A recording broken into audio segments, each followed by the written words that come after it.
Okay. All right, welcome to Musical Playground. It's your girl, Mr. Ray, and my co-host is Miss Parker. Tonight we have a legend in the building, DJ Lady Love. Thank you for coming to Musical Playground. We really appreciate you being here. I All right, appreciate so y'all. Appreciate you having this old lady here. Thank you very oh no, much.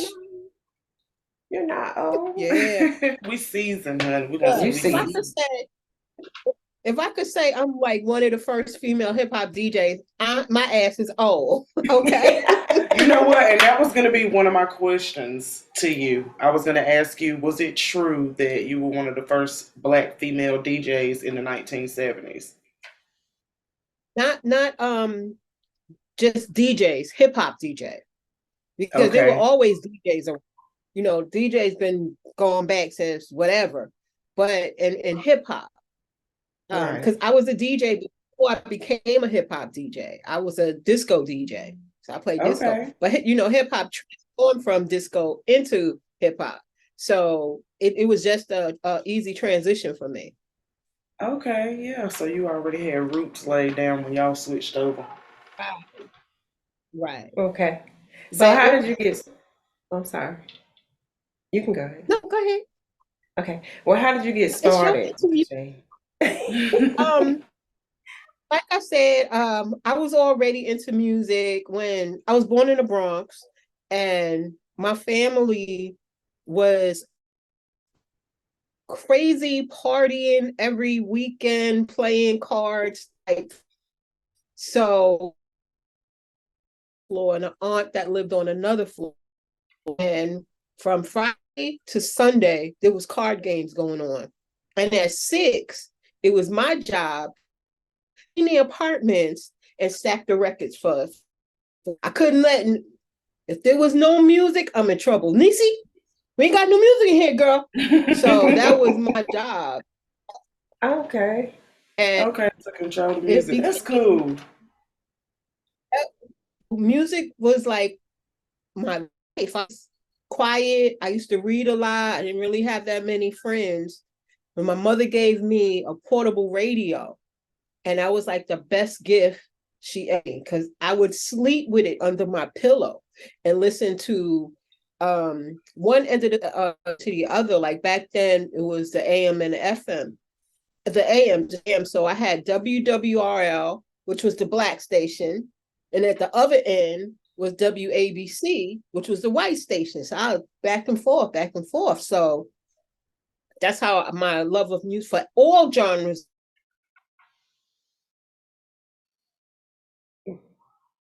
and teenager and stuff. I am a shy person. People always say, no, you're not. Yes, I am. I'm a very shy person. So one night, this guy, he invited me to this party. So I go to the party and it's in the basement in Queens because we had moved from the Bronx to Queens. And I swear to God, people always say I'm making this up. But when I was walking down the stairs, it was like this glow, this light coming from the laundry room where the guy was set up playing. And I went and they were DJing in a way that I had never seen before. They disco DJs, you went from one song to the next. This guy, he had two of the same records and he was going back and forth. And I was like, and I just Okay. stood there. Okay. I didn't move. I stayed right there. So when the party was over, he was like, what's wrong with you? I said, nothing. I don't know how to like. He said, come to my house after school tomorrow and I'll show you. I was outside his house at 2:30, sitting on waiting school.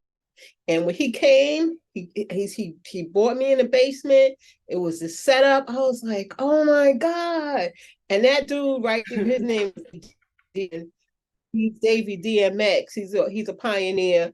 He did stuff work with Curtis Blow. And if you remember Run DMC's Sucker MCs, and he say Dave cut the record down to the bone, that's him, Dave. And he plays bass for Public Enemy. And he taught me the first beginnings of cutting and scratching and everything. Because back then, guys didn't want chicks playing on their stuff. You had to be like extra spectacular, spin on spit nickels and do all of that stuff before dudes would let a female get on their stuff and show them. But Dave wasn't like that. He was just like, no, if you want to know how to do this, I'm going to show you how to do it right. And he had a crew, and the crew was called Solo Sounds. Out of that crew, Hurricane, he became the DJ for the Beatsy Boys, and his daughter's on loving some show about kids of hip hop. And so almost everybody that was in that crew went on to do something. And that was my start. And it became like this drug for me. We had crackheads back then. The turntables was my crack. Everybody, I was in Queens by myself, going to the Bronx, going to Brooklyn, wherever I knew that there was a jam at, I was there because I couldn't get enough. Last one time and all I did was stand. I didn't dance or anything. I just wanted to see what the DJ was doing. And so one day Flash was like, didn't I just see you last week in Brooklyn? I was like, yup. He said, and the week before you, yup. Everywhere. I said, I want to do this. This is what I want to do. And Flash gave me the best advice anybody ever gave me. Flash said, well, if you sure that this is what you want to do, you got to make them tables your friend. You got to practice. He said, I don't care what else you do. If you don't do anything, you practice. And once you know your skill and you hone your skill, can't nobody tell you nothing. And he was right. He was right. And I tell female DJs to this day, always make sure you know your skill. So this way, nobody can come at you and say, oh, you a whack ass DJ, nothing, because you know what you bring to the table. Can't nobody dismiss you, nothing, because you know what you bring to the table. If you're just coming to the table looking pretty and you don't know how to do that, whatever, right, you're not gonna last that long. Mm-hmm. So it's always skill. I didn't ever want to be the MC. Mm-hmm. I was too shy for that. I could get behind the turntables and play and not say a word to anybody. Just play the music. And that's what I did. So that's how I got started. So your influence was definitely created by some of the males in the industry. Mm-hmm. There was one other female from the Bronx, Baby D from the Mercedes Ladies. And at the time, she was the only other female DJ that I saw. Yeah, I saw the MCs, I saw Shy Rock, but DJs, no.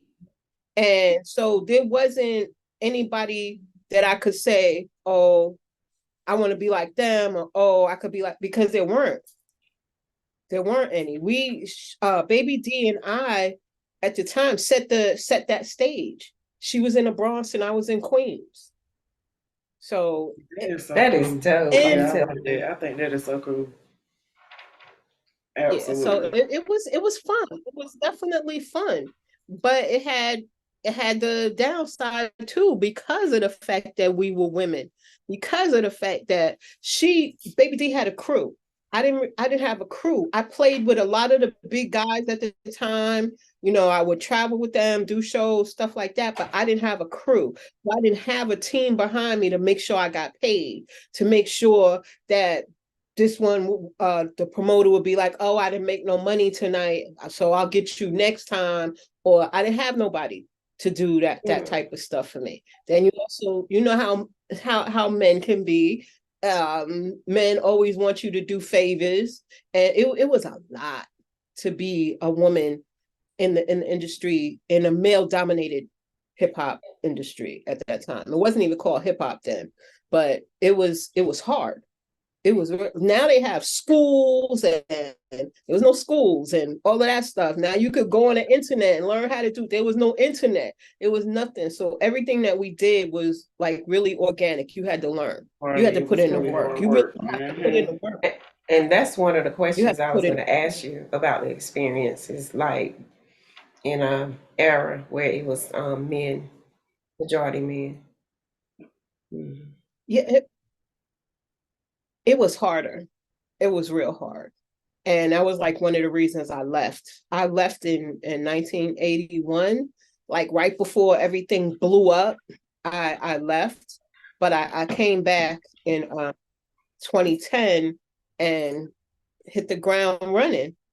And I'm loving it. I'm loving everything about it right now. I love being a DJ. Got my little afro, and I'm playing and doing my stuff. And I'm having the best time. You would think like I went back to being a teenager again, because I'm having the best time of my life. My kids are grown. I don't have to worry about nobody babysitting and feeding somebody and all of that. I can do this the way I always wanted to do it. And I feel like I'm blessed, because some people don't get a second chance to do what they love.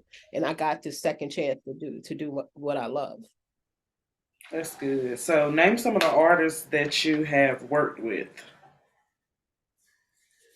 um, Flash, um, Theodore, oh my goodness, Flash, Theodore, like mainly a lot of the old school people. I was on flyers with so many people back in the day.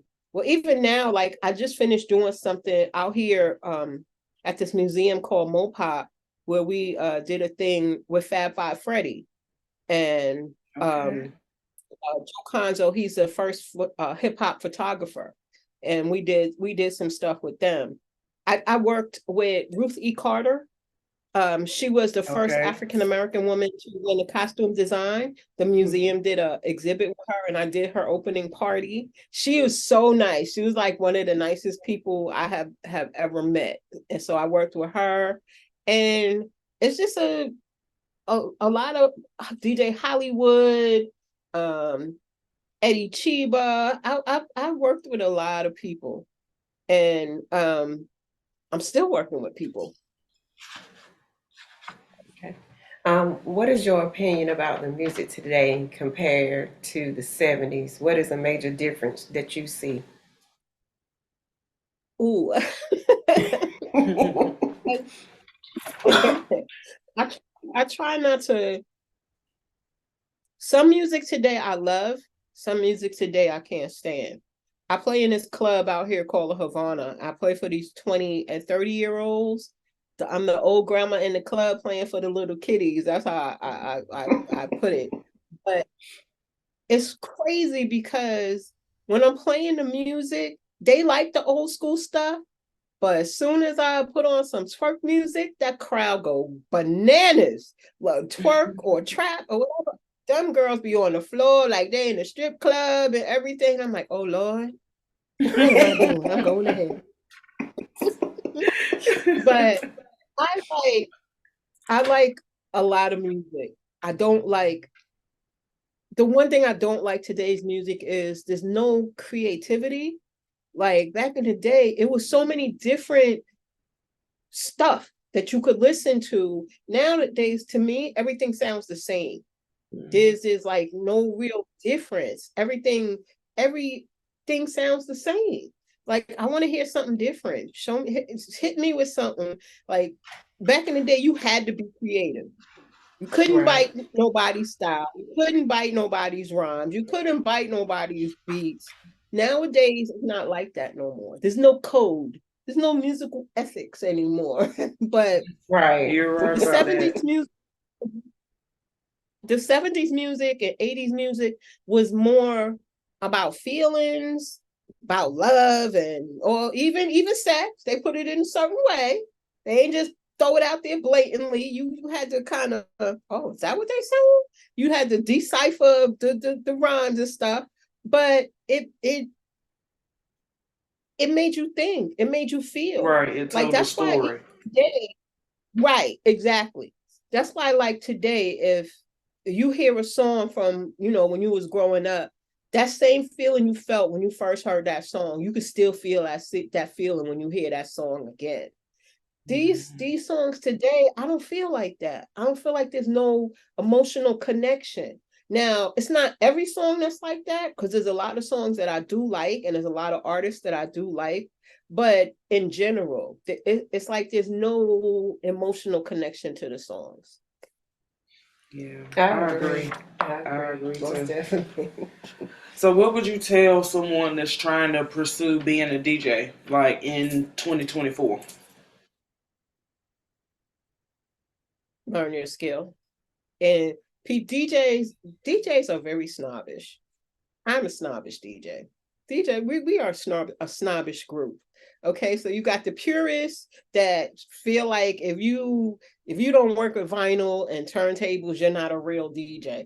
Or if you work with controllers, oh, you're a push button. To me, it doesn't matter what you play on, as long as you know what you're doing and you got that crowd dancing and they moving. I don't care if you're playing on a little toy record player. If that crowd is dancing to what you playing, you doing your job. So I always say it's your weapon of choice. Whatever you decide to play on is your weapon of choice. Know your music. Know more than one genre of music, because you can play. You're the DJ. You're like a puppet master. So it's up to you to let the crowd know what they want. It's not up to the crowd for them to let you know what you play and they dance. So you Right. have to find that song that's going to make them dance. And that's what your job is, to make sure you got those songs that make that crowd dance. Even like I said, like with the 20 and 30, I can play something that they may have never heard before. But if that song was fire back then and I play it now, they will continue dancing. Yep. They don't care what it is. That's true. They don't care what it is. But you have DJs and even club promoters that only want you to play the same 20 songs. Oh, don't play this past 2010. We don't want that. They won't dance. I was like, okay. I played it and they danced. Music is music. So Right. you can, right, it's music. I did this event and it was a hip hop appreciation event. And I played some songs and they were disco songs. And this guy, he came up to me, he said, Lady Love, this is a hip hop event. Why are you playing disco? I said, you see them songs that I played? Do you know those songs became hip hop songs? They sampled those songs. Right. So without that You wouldn't genre, have that you wouldn't song. have this genre. Right. Exactly. And so when someone says that to me, you must not really understand hip hop. Music. You must not really know where hip hop came from, because hip hop has sampled everything. So if they can sample everything, those are the songs that it came from. Those are the original songs. My manager, Grandmaster Caz, says that hip hop didn't invent anything. Hip hop reinvented everything, because music was here. We ain't invent music. We just flipped it. Right. That's all. That's all what's happened was it was flipped. We took the songs that our parents and our grandparents loved and made them ours in a whole different way. So James Brown is the most sampled person in the world. So if somebody came up to me and said James Brown is not hip hop, I'm gonna be like, you a lie. You don't know nothing about hip hop. You don't know a Right. goddamn thing about it. So So, what do you prefer, turntables, or do you use the buttons, or do you do both? I have right now, I'm doing this interview in my music room. I have turntables over there. I got two controllers, Rain 12s that they're built like turntables. My mix is here. I got a controller over there. In my living room, I got another controller. I am a Rain fanatic, so almost everything I have is made by Rain. So I got 5 sets. So I can play on vinyl, controller, this, anything. because I love being a DJ. That's Like dope. I love it. So people will be like, "You don't think you got enough?" No. When I started, I didn't have my own turntables. I had to go and use somebody else's. And so when I got back into it, slowly but surely, I was like, I'm never gonna have to ask anybody again, Right. ever, to use their stuff. And then once I did that, I was just like, well, I want to have a choice on what I want to play on. What if one night I don't feel like carrying them heavy ass turntables around? I'm gonna pick up my controller and go. So I could do that. And so when somebody says you're not a real DJ if you do this or yeah, what is a real DJ? A real DJ is somebody who makes the people dance, who makes the party, or who can make you feel something. I remember I broke up with this guy and I had my own radio show. And so that night, I played all of these just crazy breakup songs, right? People was calling me, like, are you all right? What's wrong? My friend was like, my eyes are sweating, but I can go deep. Okay. And that was my therapy. That was my therapy because after I did all of that and cried and did everything and boo-hooed, ball snot and all of that, playing these songs, I was good. I was good. So music for me is therapy. It's what I love. It's what I will take with me when I take my last breath.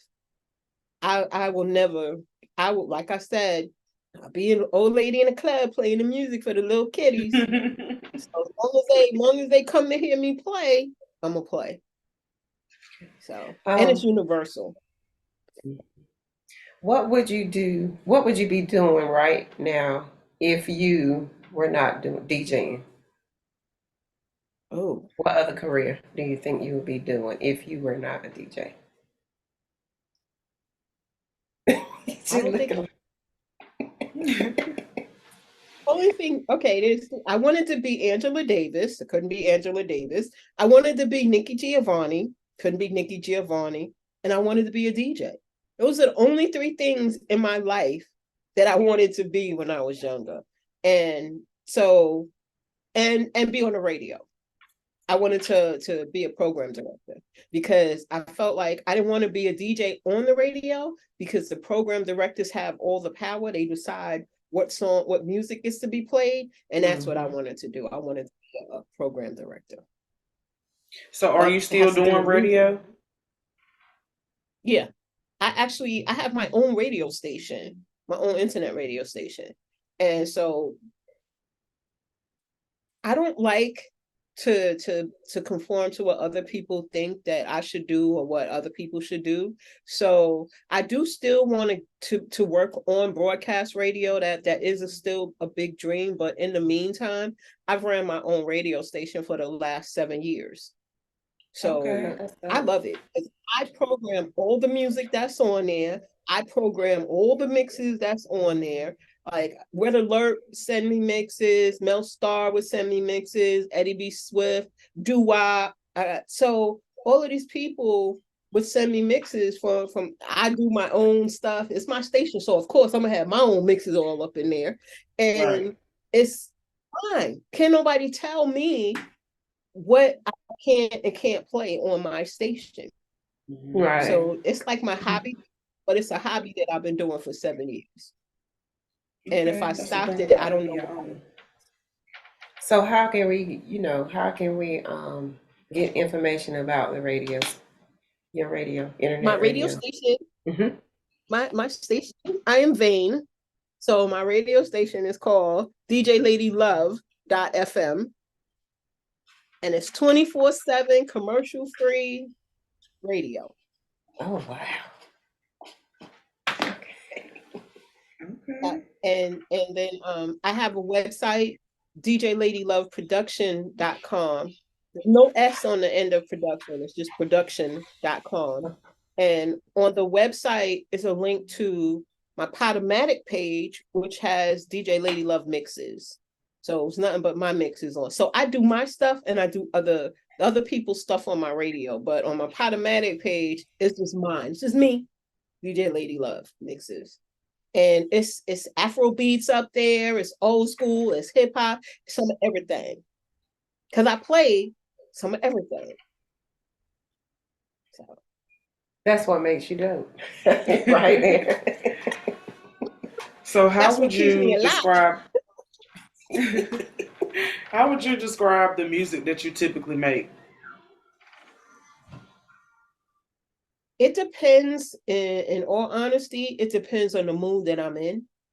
Um, sometimes I'll make stuff that's all party, all let's shake that ass and all of that stuff. And then other times I'll make retrospective mixes that go back to me when I was growing up with my family and stuff like that. And lately I'm into this Afrobeat thing. So I've been making a lot of Afrobeat mixes, and I cheat. I go on YouTube and I listen to everything, new, old, whatever. I listen to other people's mixes to see where other DJs are at, to see, what are they playing? How does that work? Would that work for me? And stuff like that.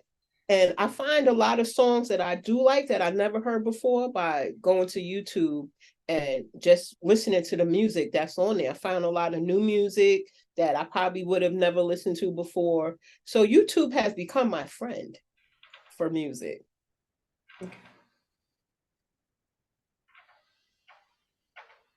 Okay. So what do That's you kind of have it. coming up next? Is there anything where we can like see you DJing, or where can we go? I know you said something about Havana, right? Yeah, but that's in Seattle. I'm in Seattle. Right, right. In Seattle, Washington. So I do stuff with the 206 Zulu out here. They're about to have their 20th anniversary. So I will be playing for them at Havana. I think it's February 15th or something like that. And then the museum is one of the best places. I love when they call me to do something. It's one of the best places I've ever played at. They have this place called the Sky Church, and it's like a church. It's the ceilings are huge and everything, but the sound system is amazing. I have never heard sound like that in a space so big. So whenever they say DJ Lady, before they could say Lady Love, yes, yes, they don't even have to tell me what it is. Yes, because I love playing at the Sky Church out here. I mean, moving to Seattle was different, way different than New York. And I had to get used to it, and I'm still getting used to it, but it's less competition. New Mhm. York has all the pioneers. Everybody's in New York, the legends, I was like getting lost in the mix of all the pioneers and stuff that's out there. When I Okay. came out here, baby, I'm like the only real pioneer out here. Now let me stop. That's all I'm That's right. good though. from the Bronx, but it's I love it out here. I do. I miss New York, so I go back and get my New York fill of food and all of that stuff, and then I come back out here. And the Seattle hip hop scene is great. I met Sir Mix-a-Lot at an event that I did. I played for him. They were giving him a plaque for a hip hop pioneer plaque, and for the 50th anniversary, and I played for him out here. And I told them when I met him, I'm like, my husband, he passed away, but he loved Sir Mix-a-Lot. He had this song, My Posse's on Broadway. And my husband would dance my daughter around, My Posse's on I Broadway, when she was remember like that 2 years. too. So when I met him, I told him, I said, my daughter loves you because of the fact that that's her most fondest memory of her father is dancing around with her to that My Posse's on Broadway. So when I got to meet him and everything after I played for the event, he was like, "Really?" I was like, "Yup, I'm always play My Posse's on Broadway." He was like, "Oh, thank you." So I get to meet different people out here that I probably wouldn't have gotten to meet in New York. So I do like Absolutely. that. So I I think agree. that's a great move. That was a great move for you. Yes. It was a great move for me. It definitely was. I am no longer the little fish in a big sea of whales. Now I Right. am a semi, It's kind of like your own lane over you that know, way. Right. exactly. So I love it. I love it. Well, we want to thank you for coming on our podcast, Musical Playground, and we love Thank you. I'm you for telling you right now, inviting you me. got to I come back. appreciate it. You got to come back. Yes, thank you. Thank you, ladies, so much for inviting me and everything. I appreciate it so much. We do too. And we Thank you do for taking the too. time out Much to do love this to for you. us. I'm telling you. I mean, you are so humble. You just answered me right on back and came right on Yeah, in. Yeah, we appreciate yeah. that. So is this When episode I number see ladies 6? when I see ladies doing their thing, I gotta be right there and Oh, help out too. So do your thing, do your thing, do your thing. Oh, okay. thanks. Thank you. Thank you so much. Thank Have a great you. day. All right, you too. When We'll be checking back with you See now. you soon. okay. All right. Okay. Peace out. BX. So we